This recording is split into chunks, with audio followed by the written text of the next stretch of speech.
तो आज श्रीमद् भागवतम के तीसरे स्कंद के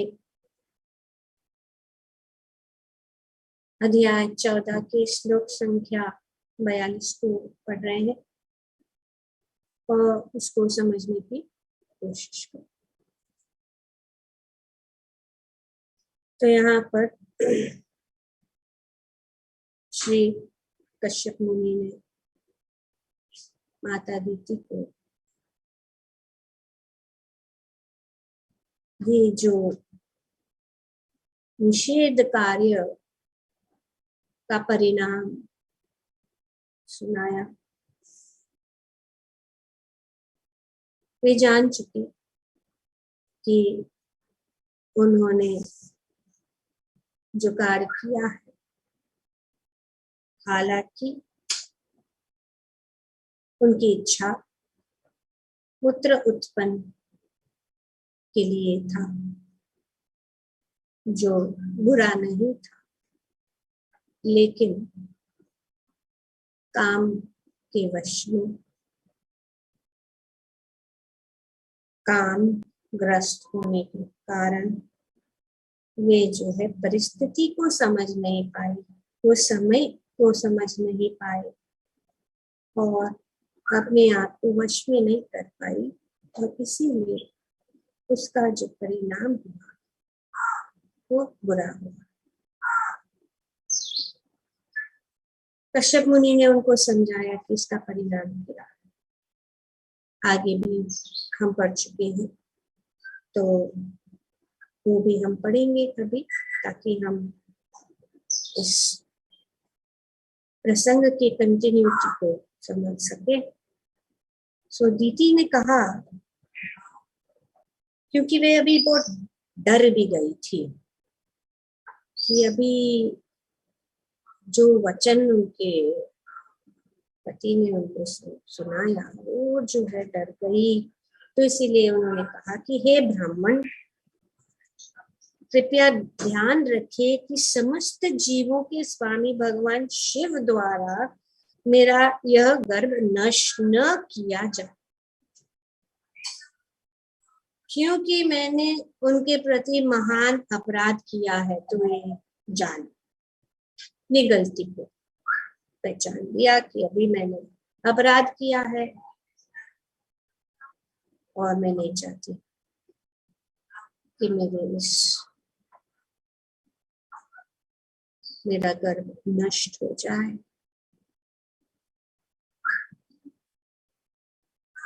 तो तुरंत उसका उपाय क्या करती है? मैं उन शिव जी को नमस्कार करती हूँ,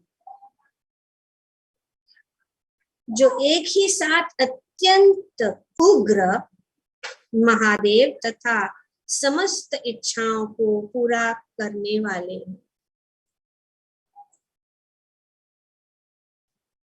वे सर्व कल्याणप्रद तथा क्षमाशील है, किंतु उनका क्रोध उन्हें तुरंत ही दंड देने के लिए चलायमान कर सकता है।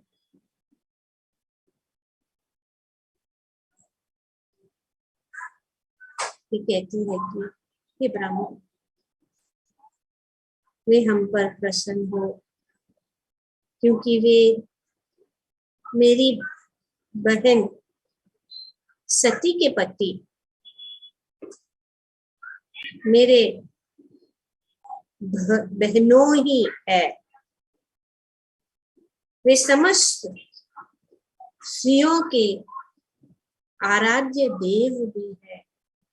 वे समस्त ऐश्वर्यों के व्यक्ति है और उन स्त्रियों के प्रति कृपा प्रदर्शित कर सकते हैं जिन्हें असभ्य शिव जी की क्षमा कर देते हैं।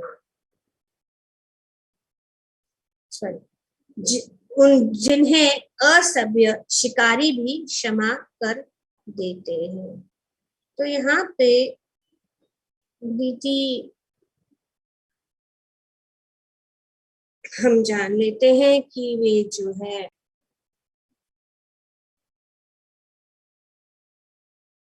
अपनी गलती को मान रही है। ये 6 गुण है। गलतियां सबसे हो जाती है, उन गलतियों का स्वीकार करना।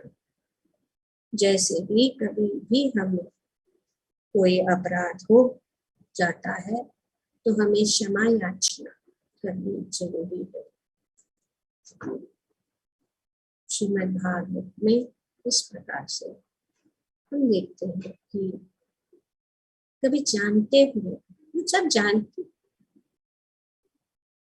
दक्ष प्रजापति की पुत्री है, जानती,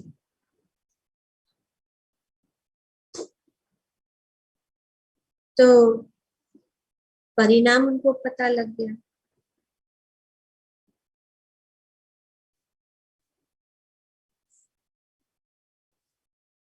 और कश्यप मुनि ने उनको कहा कि अब तो कोई उपाय नहीं है, क्योंकि वो यही जो है वे बहुत ही दुष्ट प्रकार के पुत्र उत्पन्न हुए और वे जो है ब्रह्मांड के स्वामी पुरुषोत्तम भगवान जो समस्त जीवों के हितैषी अवतारित होंगे और उनका इस तरह वध करेंगे जिस तरह इंद्र उनके वज्र से पर्वतों को ध्वस्त कर देते हैं। तो अभी यही होगा।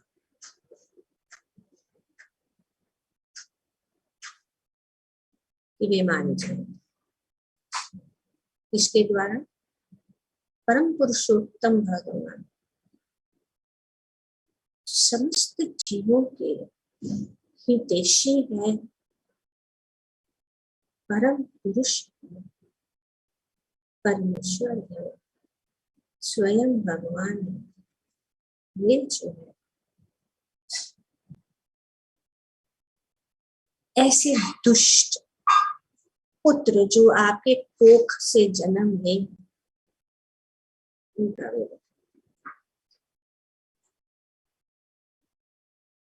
क्योंकि वे कैसे होंगे, एक नहीं 2 पुत्र, वे दोनों निर्दोष जीवों का वध करेंगे, स्त्रियों का को सताएंगे तथा महान आत्माओं को क्रोधित करेंगे। ये उनका कार्य। तो डर तो गई थी, पर क्योंकि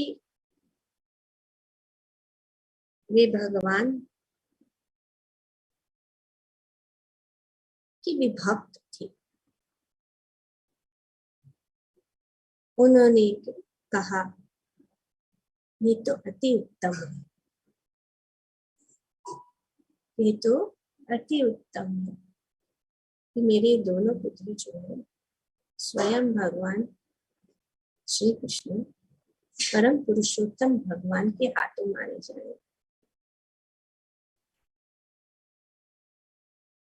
यह तो अति उत्तम है कि मेरे पुत्र भगवान द्वारा उनके सुदर्शन चक्र के उदारता पूर्वक मारे जाएंगे। हे मेरे पति, ये ब्राह्मण भक्तों के क्रोध से कभी न मारे जाएं, भगवान से हाथों मारे जाएं, लेकिन ब्राह्मणों के क्रोध से। यहाँ से श्री प्रभुपाद जी तात्पर्य में बात बता रहे कि ऐसे उन्होंने क्यों कहा कि ब्राह्मणों का क्रोध। जब दीति ने अपने पति से यह सुना कि उनके पुत्रों के कार्य से बड़े बड़े महात्मा क्रोधित होंगे तो वह अत्यधिक चिंतित होंगी।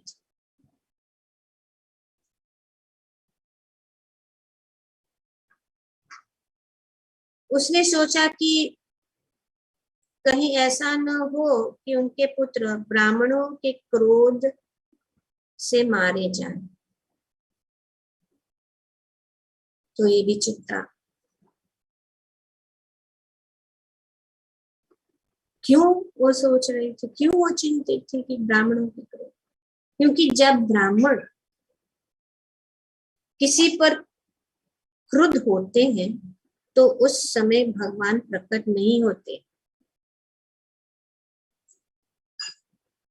भगवान प्रकट नहीं होते क्योंकि ब्राह्मण क्रोध अपने आप में पर्याप्त होता है। तो ब्राह्मणों की शक्ति, वे जब क्रोध करते हैं उनमें बहुत शक्ति होती।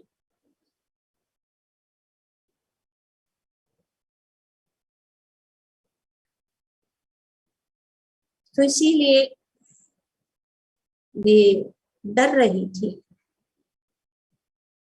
कि ऐसा अपराध न हो जाए। ब्राह्मणों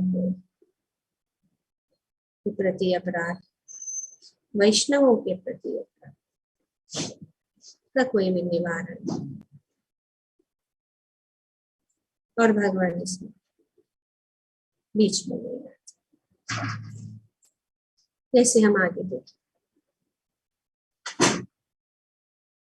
तो पर्याप्त है, किंतु वे तब अवश्य प्रकट होते हैं जब उनका भक्त केवल दुखी होता है। जो भी हम आगे देखें तब प्रकट होते हैं जब उनके भक्त दुखी होता है।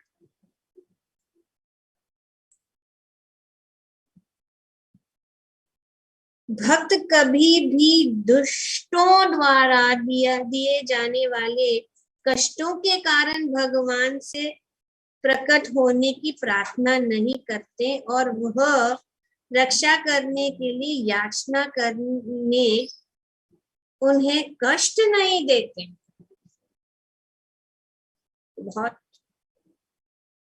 महत्वपूर्ण बात यहाँ पे प्रभुपाद जी अपने तात्पर्य में बताते हैं कि भक्त कभी भी दुष्टों द्वारा दिए जाने वाले कष्टों के कारण भगवान से प्रकट होने की प्रार्थना नहीं,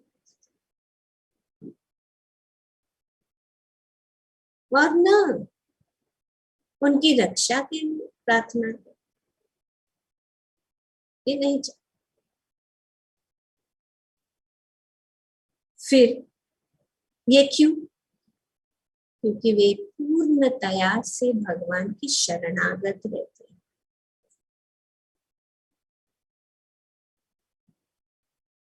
तो यही है शरणागति और शरणागति के 6 अंग है।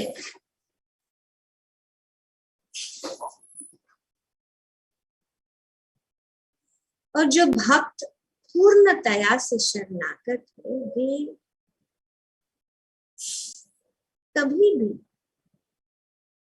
भगवान से कभी नहीं कुछ भी नहीं मांगते। भगवान उनकी रक्षा, उनका पालन, उनका पोषण का उत्तरदायित्व खुद लेते।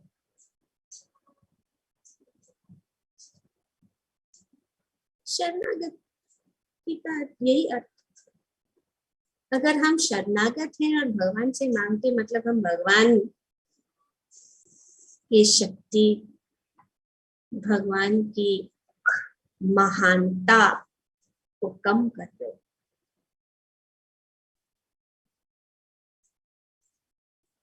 तो ये शरणागति क्या है? अनुकूलस्य संकल्प। जो भी भक्ति के लिए अनुकूल है उसको स्वीकार करना। और प्रतिकूलस्य वर्जनम, जो भक्ति के प्रतिकूल है उसको रिजेक्ट करना, को त्यागना। Very easy to remember. ये जो हमें शरणागति क्या है जाने, ये तो हम भ्रम में रहे कि हम शरणागत हैं, और भगवान ऐसे भक्त जो पूर्णतया शरणागत, ऐसे भक्तों की स्वयं रक्षा।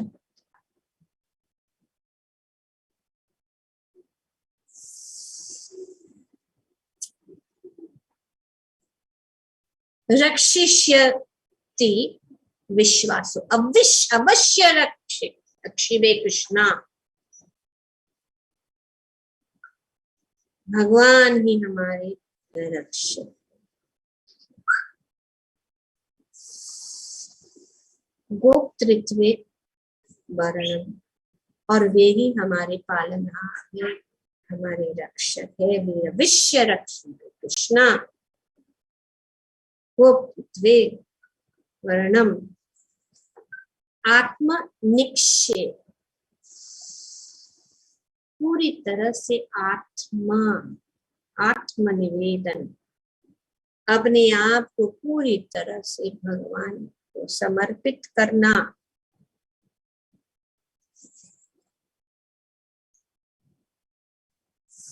और कार्पण्य, अपने को बहुत ही निम्न विनीत और सबसे घिरे हुए,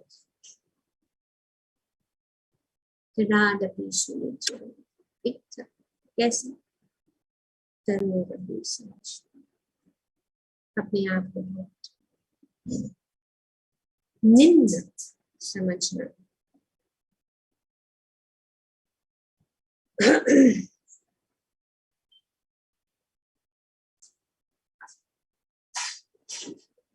तो इस प्रकार से हम देखते हैं कि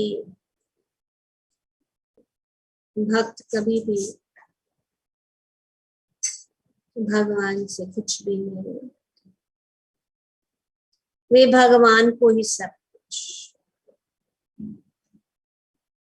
एके ह कुरुनंदना एकल ईश्वर कृष्णा, आर सब हृदया। ईश्वर एक ही है,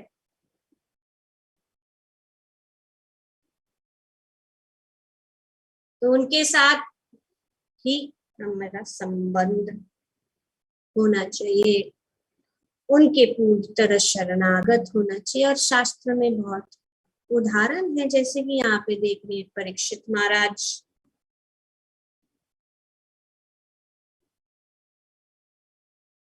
वे जन्म से ही भगवान की सुरक्षा, भगवान उनकी सुरक्षा। और जब उनको श्राप दिया गया, उन्हें क्षमता थी इस श्राप को निष्फल कर दे, लेकिन उन्होंने ऐसा नहीं किया। ना ही भगवान से उन्होंने प्रार्थना की कि हमें उससे बचाओ। क्यों? क्योंकि वे भगवान के शुद्ध भक्त।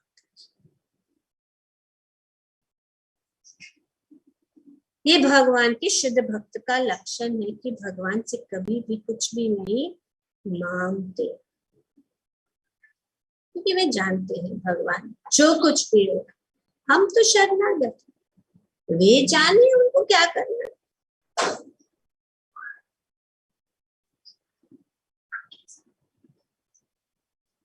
हालांकि यहाँ पे ये जो उनको जो श्राप दिया गया ब्राह्मण पुत्र द्वारा, वो गलत था। और सभी जो उपस्थित जो सभी लोग भी ये मान कि उन्होंने गलती की है ब्राह्मण पुत्र, फिर भी उन्होंने कोई विरोध नहीं किया। प्रहलाद महाराज ने इतना कष्ट, भोगना पड़े। कि कभी भी भगवान से प्रार्थना नहीं कि हाय में क्या हो रहा है, क्या हो रहा है हमारे जीवन में, इतना सा आप प्रकट होके इस कष्ट को मिटा दो कि विभो हमारा कार्य क्या है, श्रवणम कीर्तनम विष्णु स्मरणम, जो स्वयं कह रहे प्रहलाद महाराज, विष्णु स्मरण।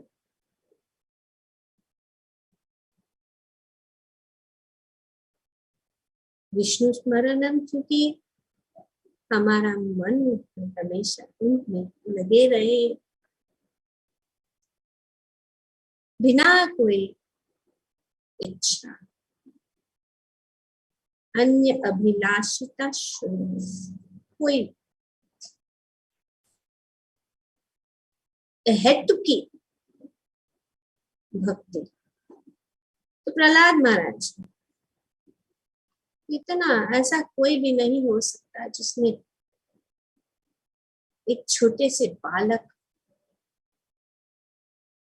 तो यहाँ पे प्रभुपाद जी कह रहे हैं कि प्रयुक्त भगवान ही भक्तों को संरक्षण प्रदान करने के लिए चिंतित रहते हैं। ये हे मेरा भक्त इतना कष्ट हो रहा है, उनको चिंता हो जाती है, लेकिन भक्त नहीं, शांत। हरे कृष्णा कृष्ण कृष्ण हरे हरे, हरे राम ओम नमो भगवते वासुदेवाय, ओम नमो। बस ये भगवान चिंतित, अरे बाप इसको कितना कष्ट हो रहा है, देखो इसको।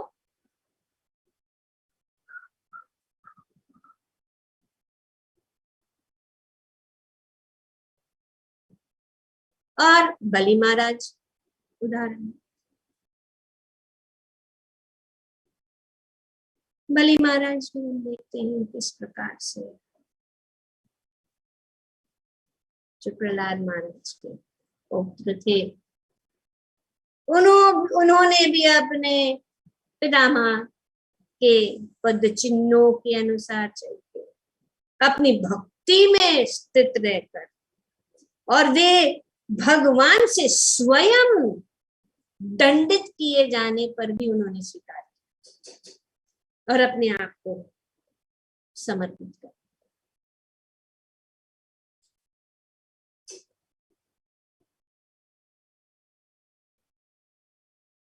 ये भक्त का लक्ष्य, जब भक्ति में आते हैं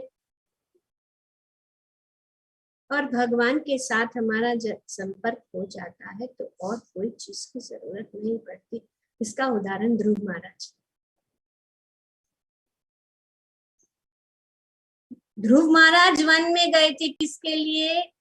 क्योंकि उनकी इच्छा थी, भौतिक इच्छा के ले गए, क्योंकि उनको अपने परदादा से भी महान राज्य चाहिए था। और उन्होंने घोर तपस्या की भगवान को प्रसन्न करने के लिए, और जब भगवान प्रकट हुए और भगवान का दर्शन हुआ तो उन्होंने कहा, स्वामी कृतार्थ स्मि वरम नहीं, मुझे कुछ भी नहीं चाहिए। उन्होंने कुछ भी नहीं मांगा, हालांकि उनकी इच्छा थी, लेकिन भगवान का मात्र दर्शन करने से ये जो है सब कुछ, क्योंकि उससे बढ़कर क्या हो सकता है। जब स्वयं लक्ष्मीपति, स्वयं भगवान सामने हो तो और अच्छा कर सकते। न धनम न जनम न सुंदरिम कविताम वा जगदीश का, मम जन्मनि जन्मनीश्वरे भवतात् भक्ति अहित, बस यही चाहिए। अगर कोई आप वो भी आप अगर देना चाहते हो तो ये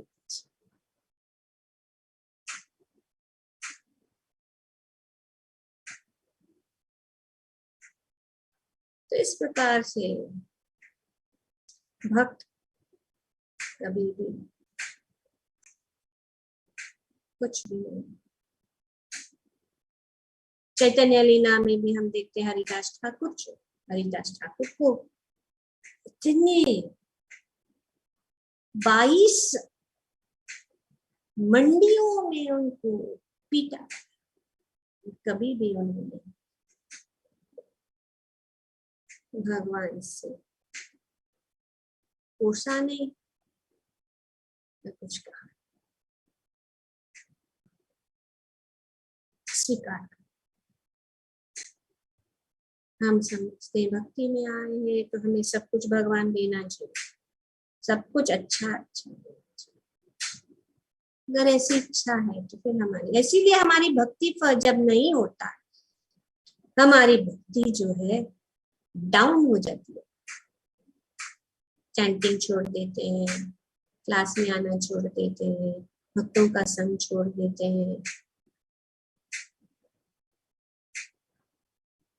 और शास्त्रों में तो इतना उत्तम हाईएस्ट प्रकार के कष्ट, जो हम कभी भी ऐसा कष्ट नहीं,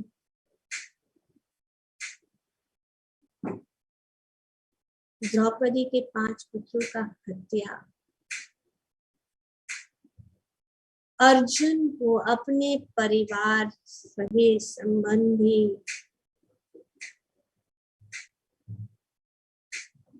सब जो है गुरुजनों पितामह सबके विरुद्ध, सब उनके विरुद्ध हो, कभी भी भगवान को कोसा नहीं। तो इस प्रकार से बहुत उदाहरण है। जगाए और मदाए ने श्री नित्यानंद प्रभु के सिर पे बुरी तरह से प्रहार किया, लेकिन कभी उन्होंने कहा उनको बचा लो, उनको छू लो। प्रहलाद ने कहा कि मेरे पिता को जो है मुक्त कर दो, उनको जो है उनके ऊपर कृपा करो। यही भक्त का भाव है। इसीलिए भगवान के भक्त जो भगवान के अति प्रिय और भगवान के लिए और भक्तों के लिए भगवान अति प्रिय है। भगवान अपने हृदय में जो है भक्तों के हृदय निवास करते हैं, और पर भगवान के हृदय में उनके भक्त वास करते हैं। तो इस प्रसंग में, और हम दुर्वासा मुनि का भी उदाहरण है, अमरीश महाराज का भी उदाहरण है कि दुर्वासा मुनि ने उनके प्रति इतना महान अपमान किया, जो आगे यहाँ पे बताया जा रहा है कि दीति भली बात ही जानती थी कि भगवान द्वारा उनके पुत्रों का वध भी उनकी कृपा ही होगी, अतएव वह कहती है कि भगवान का चक्र तथा उनकी बाहें उदार है। यदि कोई भगवान के चक्र द्वारा मारा जाता है और इस तरह वो भगवान की बाहें देखने का भाग्यशाली होता है, तो यही उसकी मुक्ति के लिए पर्याप्त भगवान के दर्शन। भगवान का सुदर्शन चक्र हमेशा अपने भक्तों की रक्षा के लिए, जैसे कि अमरीश महाराज की रक्षा के लिए, अमरीश महाराज कुछ नहीं मांगे, वे इतने महान भक्त थे कि वे जो है नवधा भक्ति के सभी अंगों को के पालन करते थे और भगवान इतने प्रसन्न थे कि उन्होंने अपने सुदर्शन चक्र उनकी रक्षा की। तो दुर्वासा मुनि ने उनको जो है हो गए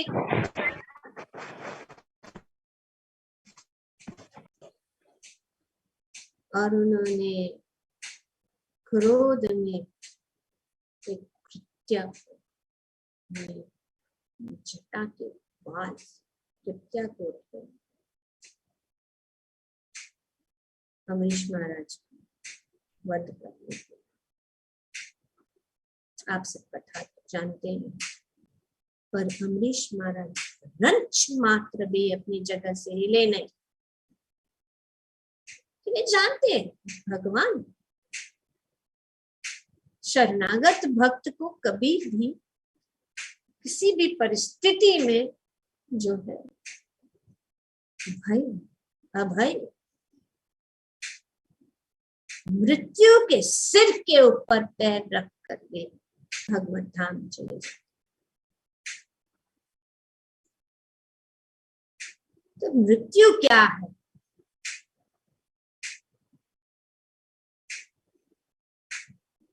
तो यहाँ पे दीति जो है बहुत प्रसन्न है, दुखी थी और वे जब उन्होंने सुना कि भगवान द्वारा उनका वध किया जाए, क्यों? क्योंकि ऐसा सौभाग्य बड़े बड़े मुनियों को भी नहीं मिलता। ऐसा सौभाग्य यम ब्रह्म वरुणेन्द्र रुद्र इतना वे ध्यान में अपने भगवान को पकड़ने की कोशिश करते हैं, लेकिन भगवान आते हैं।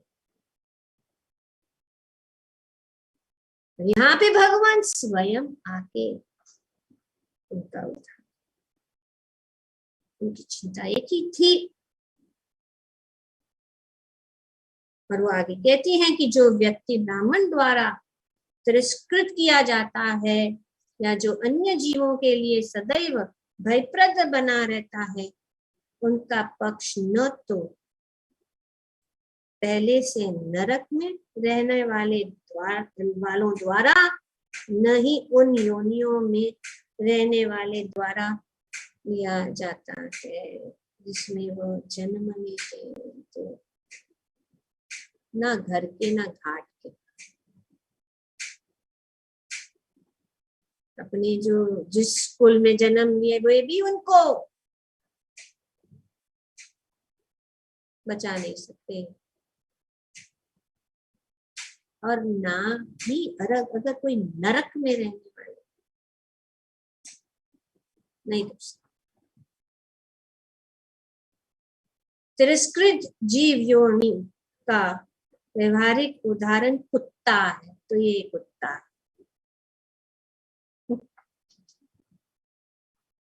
ऐसे, इसीलिए कहते हैं धोबी का कुत्ता ना घर का ना घाट का, ये है कुत्ता का उदाहरण प्रभुपाद जी देते हैं। कुत्ते इतने अधिक तिरस्कृत रहते हैं कि वे अपने ही बिरादरी वाले पर तनिक भी समवेदना नहीं देते हैं। अगर उनके बिरादरी के लोग में भी अगर उनको तिरस्कृत होता है तो उनको कुछ फर्क नहीं, वो देखते नहीं। वो कुत्ते इतने अधिक तिरस्कृत होते, वो नहीं छोड़ते। तो ये मेरा डर है। तो भगवान कब आएंगे? जब आएंगे जब उनका भक्त दुखी हो या उनके भक्त को कष्ट दिया जाए।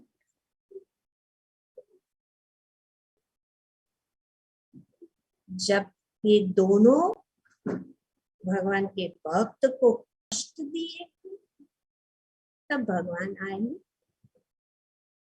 जो आगे के श्लोक में कश्यप ने जो है बताया। ग्रंथराज श्रीमद् भागवतम की जय। ओम तत्सत। Thank you.